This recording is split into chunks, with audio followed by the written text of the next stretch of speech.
Olá, mais uma vez aqui estamos com o nosso programa Alinhando os Ponteiros, convidando você a vir conosco a estudar a Bíblia, a ver este alinhamento perfeito entre o Antigo Testamento e o Novo Testamento.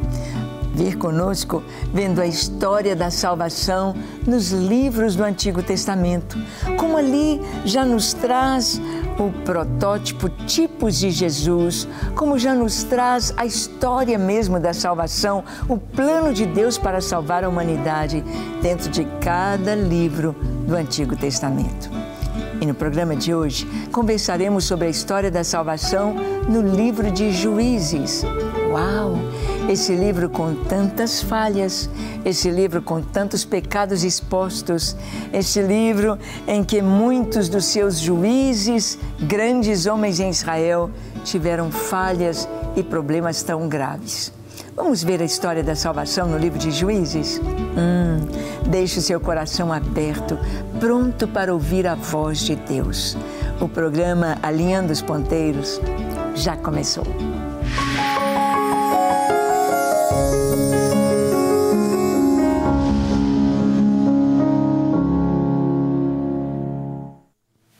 Muito bem, é maravilhoso tomarmos a palavra de Deus e vermos como ela é perfeita. E vemos como Deus nos fala de maneira tão clara, de maneira tão sublime, de maneira tão forte, como Deus se revela nas Escrituras. Nós tomamos o livro de Juízes e vemos em todos aqueles homens e mulheres que Deus levantou na história de Israel para salvar o povo em momentos difíceis, em momentos de guerra, em momentos de opressão. Opressão pelas nações vizinhas. Por quê?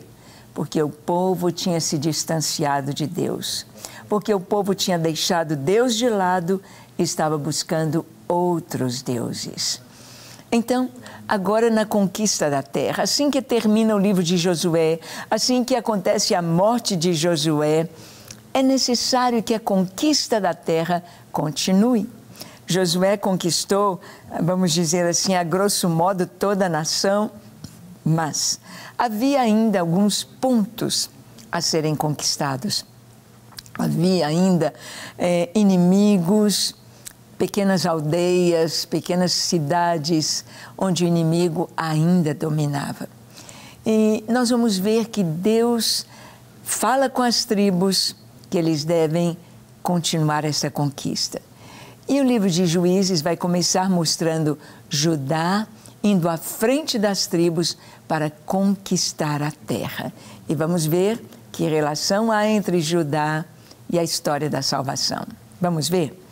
Abra sua Bíblia em Juízes capítulo 1, versículos 1 e 2. Diz assim: Depois da morte de Josué, os filhos de Israel consultaram o Senhor, dizendo: Quem dentre nós primeiro subirá aos cananeus para pelejar contra eles? Respondeu o Senhor: Judá subirá. Eis que nas suas mãos entreguei a terra. Olha só, que honra para Judá. O Senhor diz quem vai conquistar, quem vai à frente da peleja, quem vai puxando todos os homens de guerra. Judá, a tribo de Judá. Deus escolheu Judá para ir à frente. Quando Moisés estava ali dirigindo toda a nação, cerca de 2 milhões de pessoas, quando eles acampavam formando uma cruz, com o tabernáculo no centro. Em volta do tabernáculo estavam os levitas e 3 tribos ao norte, 3 ao sul, 3 a leste e 3 a oeste, formando literalmente uma cruz. E quando eles marchavam, quando eles andavam, quando a nuvem de Deus se movia, Judá ia na frente. Judá era a ponta de lança e à frente. Judá é o 4º filho de Lia com Jacó, o 4º filho de Jacó. Rúben, Simeão, Levi, Judá. Judá tem uma história muito diferente, uma história muito interessante, mas de Judá e Tamar. Vieram os gêmeos Perez e Zerá, e de Perez vem a linhagem de onde vai sair o Cristo, a promessa de Deus. E nós vamos ver a bênção que Jacó impreta sobre Judá, sobre o seu quarto filho. Lembrando que o nome de Judá significa louvor. Quando nasce Judá, Lia dá o nome ao bebezinho. Oh, seu nome será Judá, porque desta vez louvarei ao Senhor. Louvor. Judá significa louvor. Então, nas batalhas, vamos lembrar que sempre o louvor deve ir à frente. A exaltação do nome de Deus deve ir à frente. O reconhecimento de que é Deus que peleja por nós. É Deus que vai à nossa frente. É Deus que cuida de nós. A ponta de lança é Deus. Vamos ver aqui quando Jacó estava para partir desta vida, ele abençoou os seus filhos ali no seu leito. Em Gênesis 49, versículos 8 a 10, ele trouxe a bênção sobre Judá, dizendo: Judá, teus irmãos te louvarão. A tua mão estará sobre a cerviz de teus inimigos. Os filhos de teu pai se inclinarão a ti. Judá é leãozinho, da presa subiste, filho meu. Encurva-se e deita-se como leão e como leoa. Quem o despertará? O cetro não se arredará de Judá, nem o bastão de entre seus pés, até que venha Siló, e a ele obedecerão os povos. Judá, teus irmãos te louvarão. E não só os irmãos de Judá, não só as tribos de Israel, mas em toda a terra, louvor ao leão da tribo de Judá. Jacó disse aqui que Judá é como leão, é como leãozinho. Quem vai despertá-lo? Como a leoa. O leão, ele caça, a leoa vai, traz a caça para os leõezinhos, e nós vemos que o leão é tido como o rei dos animais. Não há predadores dos leões no sentido pleno como os leões que atacam a todos os outros animais. O leão é tido como o rei da floresta. Judá, o estandarte dele, cada tribo tinha o seu estandarte, cada tribo teve o seu símbolo. E o símbolo do leão para a tribo de Judá foi dado por causa da bênção de Jacó. Jacó disse: Judá, teus irmãos te louvarão. Judá, você é como leão. E nós sabemos que Jesus descendeu da tribo de Judá. Jesus descendeu de Davi, filho de Judá, da tribo de Judá. E ele é o leão da tribo de Judá. João, na sua viagem ao futuro, podemos dizer, João, no Apocalipse, ele contemplou o trono de Deus. E ele chorava muito porque na mão direita do Senhor estava um livro totalmente selado, com 7 selos, e ninguém podia abrir os selos. E João chorava. Então, um dos anciãos disse: não chores, o leão da tribo de Judá venceu para abrir o livro. E então, talvez João está esperando que venha o leão e ruja, e vem um cordeiro, como que tendo sido morto, e toma o livro e abre os seus selos. Ele é o cordeiro, ele é o leão da tribo de Judá. É Yeshua, é Jesus. Então nós vimos aqui que o livro de Juízes já começa dizendo: Judá vai à frente. Nós vamos ver que na bênção de Jacó, ele mostra Judá como aquele de onde vai sair o cetro, o governo, não apenas para Israel, mas para todas as nações da terra. O Rei dos Reis, o Senhor dos Senhores. Então, no livro de Juízes, nós já podemos ver a história da salvação. E nós vamos ver que Deus, ele se revela com toda a sua força na fraqueza humana. O livro de Juízes nos mostra homens que da fraqueza tiraram força. Homens e mulheres improváveis que se tornam campeões de Deus. Olha o que está escrito em Juízes 6, de 14 a 16, na história de Gideão. Está escrito: então se virou o Senhor para ele e disse: vai nesta tua força e livra Israel da mão dos midianitas. Porventura não te enviei eu? E ele lhe disse: ai, Senhor meu, com que livrarei Israel?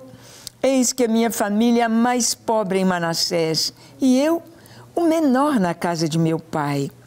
Tornou-lhe o Senhor: já que eu estou contigo, ferirás os midianitas como se fossem um só homem.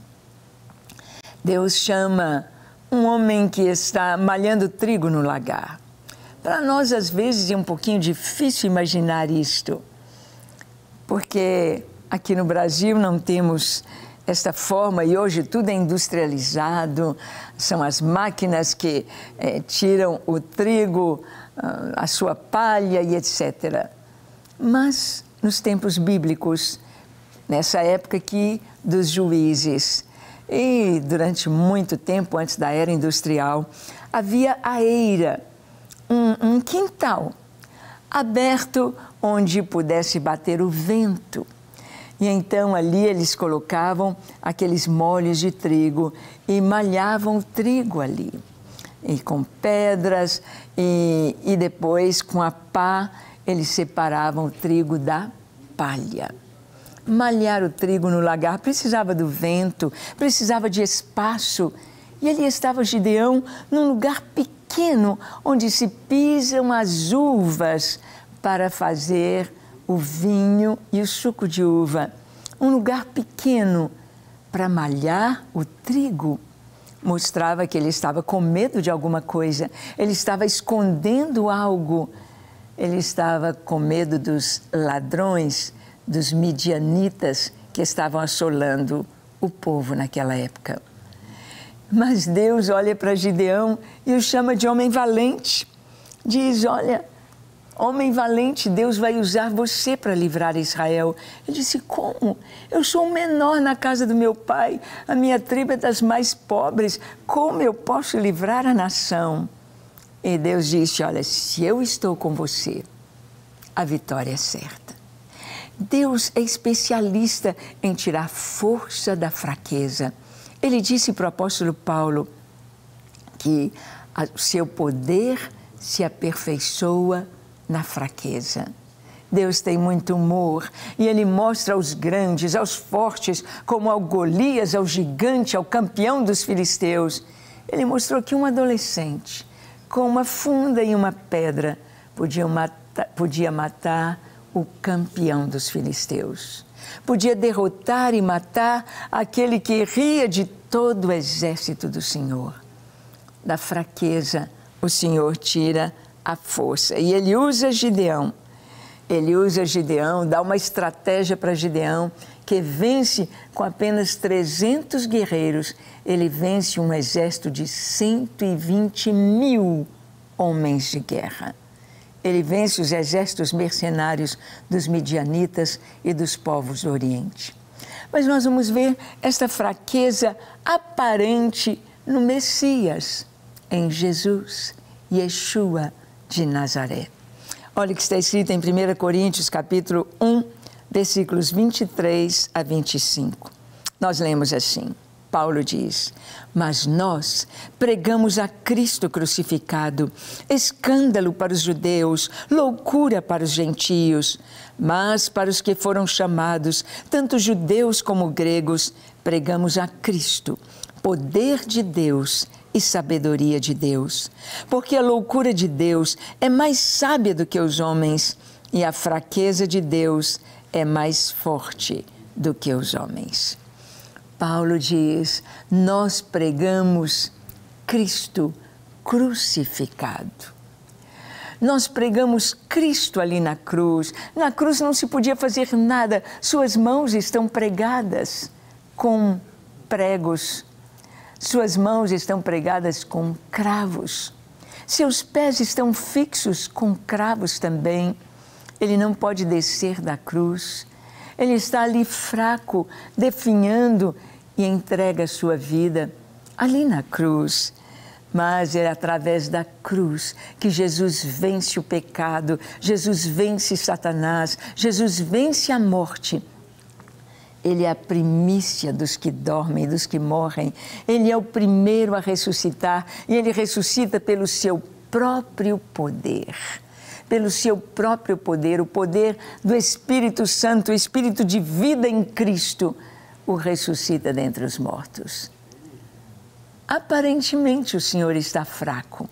Aparentemente o Senhor está derrotado. Aparentemente o Senhor está imóvel, não pode fazer nada. Eles gritam, desce da cruz se tu és o Filho de Deus.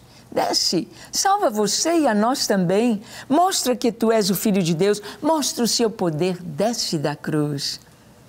Aparentemente, ele está derrotado.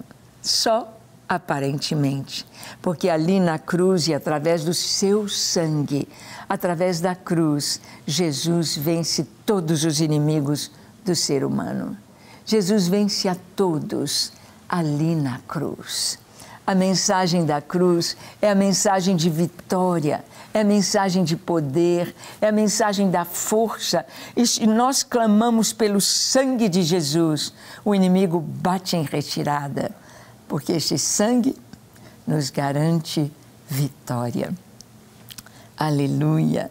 Nós vemos então que Deus usa as coisas fracas e loucas para confundir as fortes. Nós vamos ver aqui na história de Sansão, como Deus usa Sansão e também usa o seu humor para vencer os inimigos. Olha então o que está escrito em Juízes 15, de 14 a 19, na história de Sansão. Diz assim: chegando ele a Leí, os filisteus lhe saíram ao encontro jubilando.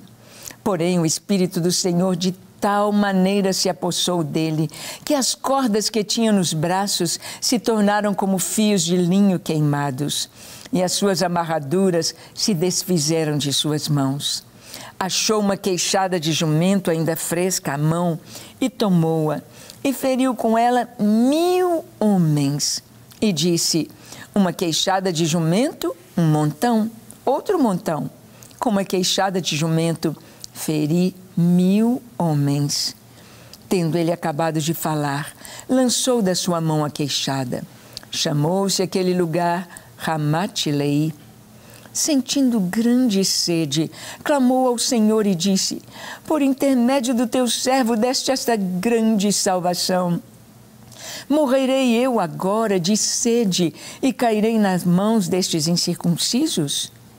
Então o Senhor fendeu a cavidade que estava em Leí, e dela saiu água. Tendo Sansão bebido, recobrou alento e reviveu. Daí chamar-se aquele lugar em Acoré, até ao dia de hoje. Sansão venceu 1000 homens. Imagina, Sansão vem amarrado com cordas. Seus próprios irmãos, seus próprios patrícios o amarraram. Ele disse, olha, eu vou deixar vocês me amarrarem se vocês me prometerem que não vão me matar. Eles disseram, não vamos tocar em você, só te amarrar e entregar para os filisteus. E Sansão vai, amarrado. Os filisteus estão jubilando, pegamos o nosso inimigo, campeão de Israel. Mas Sansão olha ao redor, chegou o momento, ele arrebenta aquelas cordas como se fosse um barbantinho queimado, um fio queimado. E ele então encontra uma queixada de jumento fresco.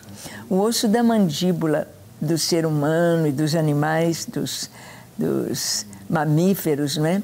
É o osso mais forte do esqueleto. Ele pega aquela mandíbula e sai desferindo golpes. Imagina, tinha gente com lança, tinha gente com dardo, tinha gente com espada, tinha gente com tudo que era instrumento de guerra. E Sansão com uma queixada de jumento. Ele matou 1000 filisteus. Foi juntando um montão de gente, um montão de corpos. E Deus deu a Sansão a vitória. Nós sabemos que a nossa vitória está no Senhor e Jesus nos dá o maior poder que um homem pode ter, o poder de Deus, o poder do Espírito Santo. E Jesus é o doador do Espírito Santo. É Jesus quem nos dá o Espírito Santo para que da nossa fraqueza possamos ter força. Vencer o inimigo, vencer o pecado, vencer as trevas, vencer todas as vicissitudes da vida. Olha o que está escrito em João 7, de 37 a 39. Diz assim: no último dia, o grande dia da festa, levantou-se Jesus e exclamou: se alguém tem sede, venha a mim e beba. Quem crer em mim, como diz a Escritura, do seu interior fluirão rios de água viva. Isto ele disse com respeito ao Espírito que haviam de receber os que nele crescem. Pois o Espírito até aquele momento não fora dado, porque Jesus não havia sido ainda glorificado. Bem, você viu que na história de Sansão, depois que ele terminou aquela grande façanha, depois que ele derrotou os filisteus, depois que ele assinou a derrota dos filisteus naquele montão de corpos mortos por uma queixada de jumento, Sansão teve grande sede. E ele disse: Deus, eu vou morrer de sede. Foi muito esforço para um corpo humano lutar sozinho. Seus braços deveriam estar exaustos, seu corpo estava sedento, ele deve ter suado muito e a sede. Sabemos que ali na cruz Jesus disse: tenho sede, porque Jesus estava representando a raça humana e o que o pecado faz. Tenho sede. E nós vimos que na história de Sansão, Deus respondeu à oração dele. Ele disse: Deus, eu já fiz aqui um estrago no meio do inimigo, agora estou com tanta sede, eu vou morrer aqui e eles vão zombar de mim. E o Senhor abriu ali na cavidade em Leí, o Senhor fez jorrar água. Sansão bebeu aquela água, recobrou as forças. E Sansão, a partir de então, julga Israel por 20 anos. Ele bebe aquela água. Jesus ali na cruz, ele venceu o inimigo por nós. O seu sangue foi derramado. A sua morte na cruz do Calvário trouxe o perdão para os nossos pecados. Venceu o inimigo, venceu a morte, acabou para o inimigo, porque agora temos Cristo como Salvador. Mas não fica por aí. Jesus sobe aos céus e envia para nós a água da vida. Ele envia para nós o Espírito Santo. Ele disse: olha, quem beber da água que eu lhe der nunca mais terá sede. Ele não só nos deu a vitória, mas ele nos deu a água que nos recobra, que nos dá força e vida. Seu Espírito Santo. Você já tem o Espírito Santo? Você tem tido vitória na sua vida?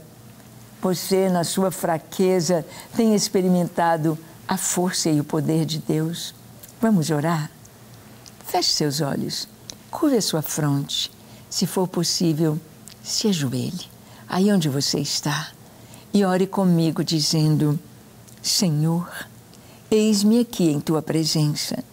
Eu venho em toda a fraqueza do meu ser, mas eu venho com fé, sabendo que o Senhor é grande, forte, fiel, sabendo que o Senhor é Deus e me entrego a Ti. Sou Teu a partir de agora, corpo, alma, espírito. Eu me entrego a Ti. Toma minha vida em Tuas mãos. Dá-me a Tua graça, Teu favor, Tua salvação. Perdoa os meus pecados, lava-me completamente de todo o mal, dá-me um coração puro e que eu tenha vitórias e possa alegrar o Teu coração. Na Tua força, no Teu poder, eu possa viver de vitória em vitória, de triunfo em triunfo, em nome de Jesus. Amém, amém e amém. Graças a Deus. Deus é bom. Experimente cada dia andar com Ele, viver na sua presença e fazer a sua vontade. Experimente amar o Senhor acima de tudo. Experimente a vitória que Ele nos dá. E até o nosso próximo encontro, quando aqui estaremos compartilhando com você a palavra de Deus. Até lá!